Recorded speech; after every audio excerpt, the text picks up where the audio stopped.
গাজায় থামছে না ইসরায়েলি হামলা, আরও ৮০ ফিলিস্তিনি নিহত, রাফা শহর খালি করার নির্দেশ। মিয়ানমারে নিহতের সংখ্যা বেড়ে ২০৫৬, ৭ দিনের জাতীয় শোক ঘোষণা, খাবার ও নিরাপদ আশ্রয়ের সন্ধানে হাজারো মানুষ। প্রেসিডেন্ট ট্রাম্পের হুমকিতে নরম সুর পুতিন প্রশাসনের। ইরানে হামলা হলে উপযুক্ত জবাব দেবে তেহরান, ট্রাম্পকে খামেনির হুঁশিয়ারি। শিগগিরই সৌদি আরব কাতার সফরে যাচ্ছেন মার্কিন প্রেসিডেন্ট। লেবাননে ইসরায়েলের ও ইয়েমেনে যুক্তরাষ্ট্রের বিমান হামলা, মার্কিন ড্রোন ভূপাতিত করার দাবি হুথিদের। সুপ্রিয় দর্শক, উত্তর থেকে দক্ষিণ, পূর্ব থেকে পশ্চিম, বিশ্বজুড়ে প্রতিদিনের এমন বিভিন্ন খবর নিয়ে আমি ইকবাল মাহমুদ অনিক আছি আপনাদের সাথে। গাজায় কোনোভাবেই থামছে না ইসরায়েলি বর্বরতা, বরং বিমান হামলা আরও জোরদার করেছে নেতানিয়াহু বাহিনী। সোমবার ঈদের দিনে অর্ধশতাধিক ফিলিস্তিনির নিহতের ঘটনায় বিশ্ববাসীকে হতবাক করে বিমান হামলা চালিয়েছে ইসরায়েল। সোমবার সন্ধ্যায় গাজার স্বাস্থ্য মন্ত্রণালয়ের হালনাগাদ তথ্যে জানা গেছে, গেল ৪৮ ঘণ্টায় গাজা জুড়ে ইসরায়েলের হামলায় ৮০ জন নিহত হয়েছেন। আহত হয়েছেন আরও ৩০৫ জন। এ নিয়ে ২০২৩ সালের ৭ অক্টোবর গাজায় ইসরায়েলি হামলা শুরুর পর ৫০,৩৫৭ জন ফিলিস্তিনি নিহত হল। আহতের সংখ্যা ১,১৪,০০০-এরও বেশি। হতাহত বেশিরভাগই নারী ও শিশু। এদিকে গাজা উপত্যকার দক্ষিণে রাফা শহর থেকে ফিলিস্তিনিদের সরে যাওয়ার নির্দেশ দিয়েছে ইসরায়েল। সোমবার ইসরায়েলি সেনাবাহিনীর মুখপাত্র এ নির্দেশ দিয়েছেন। জার্মান সংবাদ মাধ্যম ডয়চে ভেলের এক প্রতিবেদন এ তথ্য জানিয়েছে।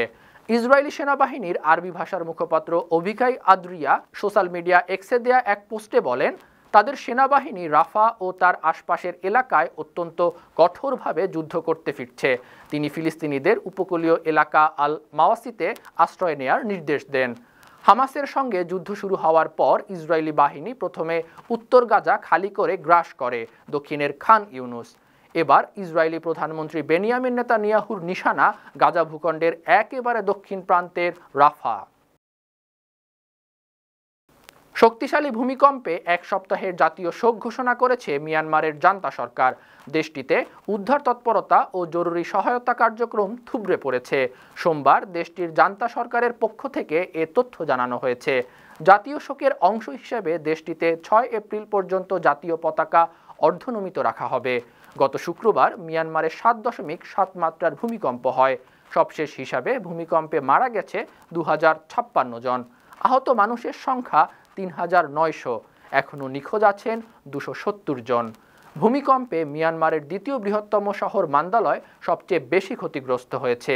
১৭ লাখ লোকের ওই শহরটিতে উদ্ধার তৎপরতা ও জরুরি সহায়তা কার্যক্রম থুবড়ে পড়েছে। মিয়ানমারের উদ্ধার তৎপরতা ও জরুরি সহায়তা নিয়োজিত দলগুলো জানিয়েছে, ভূমিকম্পের পর সবচেয়ে বেশি প্রয়োজন খাবার এবং নিরাপদ আশ্রয়ের। ক্ষতিগ্রস্ত মান্দালয় শহর এলাকায় পৌঁছানোর পর তারা একথা বলেন। মঙ্গলবার ব্রিটিশ বার্তা সংস্থা রয়টার্সের এক প্রতিবেদনে এ তথ্য জানিয়েছে।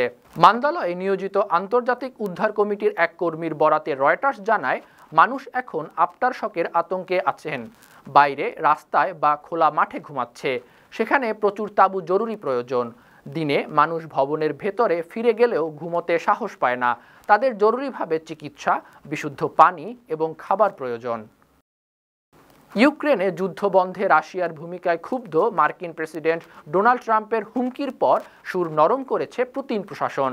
স্থানীয় সময় সোমবার ক্রেমলিন জানিয়েছে, ইউক্রেনের সঙ্গে কৃষ্ণ সাগরের যুদ্ধবিরতি নিয়ে কাজ চলছে। এমনকি যুক্তরাষ্ট্রের সঙ্গেও বিরল খনিজ নিয়ে চুক্তিতে আগ্রহী রাশিয়া। গেল রোববার প্রেসিডেন্ট ট্রাম্প রাশিয়াকে হুমকি দিয়ে বলেন, রুশ নেতা ১ মাসের মধ্যে যুদ্ধবিরতিতে রাজি না হলে মস্কোর তেল রপ্তানির ওপর অতিরিক্ত শুল্ক আরোপ করা হবে। মার্কিন সম্প্রচার মাধ্যম এনবিসি নিউজকে দেয়া সাক্ষাৎকারে ট্রাম্প বলেন, রুশ নেতা ১ মাসের মধ্যে যুদ্ধবিরতিতে রাজি না হলে ধরে নেব এটা রাশিয়ার ব্যর্থতা। এমনটা হলে দ্বিতীয় পথে হাঁটবে। এদিকে ইরানে হামলা চালালে যুক্তরাষ্ট্রকে উপযুক্ত জবাব দেয়া হবে এমন হুঁশিয়ারি জানিয়েছেন দেশটির সর্বোচ্চ ধর্মীয় নেতা আয়াতুল্লাহ আলী খামেনি। পরমাণু প্রকল্প দিয়ে নতুন চুক্তি, নয়তো তেহরানে হামলা, এমন হুমকি দিয়ে পাঠানো চিঠির জবাবে খামেনি একথা বলেন। ইরানের সর্বোচ্চ ধর্মীয় নেতা বলেন, যুক্তরাষ্ট্র আর ইসরায়েলের শত্রুতা সবসময় ছিল। তারা আক্রমণের হুমকি দেয়। যদি তারা কোনো দুষ্কর্ম করে অবশ্যই শক্তিশালী পাল্টা জবাব দেয়া হবে। খামেনি আরও বলেন, যদি তারা বিগত বছরগুলোর মতো ইরানের ভেতর রাষ্ট্রদ্রোহ সৃষ্টি করার কথা ভাবে তবে ইরানি জনগণ নিজেরাই মোকাবেলা করবে। অন্যদিকে আসছে কয়েক সপ্তাহের মধ্যে সৌদি আরব ও কাতার সফরের ঘোষণা দিয়েছেন মার্কিন প্রেসিডেন্ট ডোনাল্ড ট্রাম্প। সবকিছু ঠিক থাকলে এটি হবে প্রেসিডেন্ট হিসাবে ডোনাল্ড ট্রাম্পের দ্বিতীয় মেয়াদের প্রথম বিদেশ সফর। ব্রিটিশ বার্তা সংস্থা রয়টার্সের খবরে বলা হয়, স্থানীয় সময় সোমবার ওভাল অফিসে ট্রাম্প জানান তিনি সৌদি আরব এবং কাতার সফরের পরিকল্পনা করছেন। সফরটি পরের মাসে হতে পারে অথবা একটু দেরিতে। এই সফরে আরও কয়েকটি দেশ অন্তর্ভুক্ত হতে পারে। মার্কিন প্রেসিডেন্ট বলেন, মধ্যপ্রাচ্যের সঙ্গে তার খুব ভালো সম্পর্ক। যুক্তরাষ্ট্রে বিনিয়োগের জন্য এই সফরের গুরুত্বের কথাও উল্লেখ করেন তিনি। লেবাননের রাজধানী বৈরুতে হিজবুল্লাহর একটি ঘাঁটিতে বিমান হামলা করেছে ইসরায়েল। লেবাননের স্বাস্থ্য মন্ত্রণালয়ের বরাত দিয়ে সংবাদ মাধ্যম আল জাজিরা জানায়, মঙ্গলবার ইসরায়েলের হামলায় ৩ জন নিহত হয়েছেন, আহত হয়েছেন ৪ জন। হামলার লক্ষ্য ছিল হিজবুল্লাহর ঘাঁটি হিসাবে পরিচিত বৈরুতের দাহিয়ে এলাকা। গত ৩ দিনের মধ্যে এটি দ্বিতীয় হামলা। ইসরায়েলি বাহিনী জানিয়েছে, হামলার লক্ষ্যবস্তু ছিল হিজবুল্লাহর একজন সদস্য। তাদের দাবি, ওই ব্যক্তি হামাসের এক কর্মীকে ইসরায়েলের ওপর হামলা চালাতে সহায়তা করেছিলেন। এদিকে ইয়েমেনে বিভিন্ন এলাকায় হুতিদের অবস্থান ও সামরিক স্থাপনা লক্ষ্য করে বিমান হামলা অব্যাহত রেখেছে যুক্তরাষ্ট্র। মঙ্গলবার হুতি নিয়ন্ত্রিত আল মাসিরা টিভি জানিয়েছে, সাম্প্রতিক কয়েক ঘন্টায় মার্কিন বাহিনী উত্তরাঞ্চলীয় সাদা প্রদেশে 15টি বিমান হামলা চালিয়েছে। হামলাগুলো সাদা শহর এবং মাইস ও সাহার জেলায় হয়েছে। এছাড়া সানার কাছাকাছি সানহান জেলার জারবান এলাকাতেও বোমাবর্ষণ হয়েছে। তবে এসব হামলায় কোনো হতাহতের খবর পাওয়া যায়নি। মার্কিন বাহিনী জানিয়েছে, হুতিদের এক সামরিক পদক্ষেপের প্রতিক্রিয়ায় এই হামলা চালানো হয়েছে। অন্যদিকে ইয়েমেনের আকাশে একটি মার্কিন MQ-9 রিপার ড্রোন ধ্বংস করার দাবি করেছে ইয়েমেনের হুতি বিদ্রোহী আন্দোলন আনসার আল্লাহ।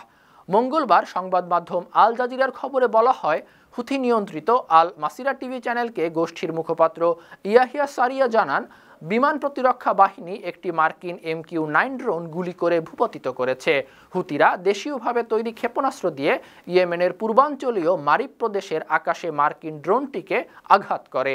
2023 সালের শেষের দিকে গাজায় ইসরায়েলি আগ্রাসন শুরু হওয়ার পর থেকে প্রতিবাদ হিসেবে হুতি যোদ্ধারা এই নিয়ে যুক্তরাষ্ট্রের 16টি MQ-9 ড্রোন ভূপাতিত করল।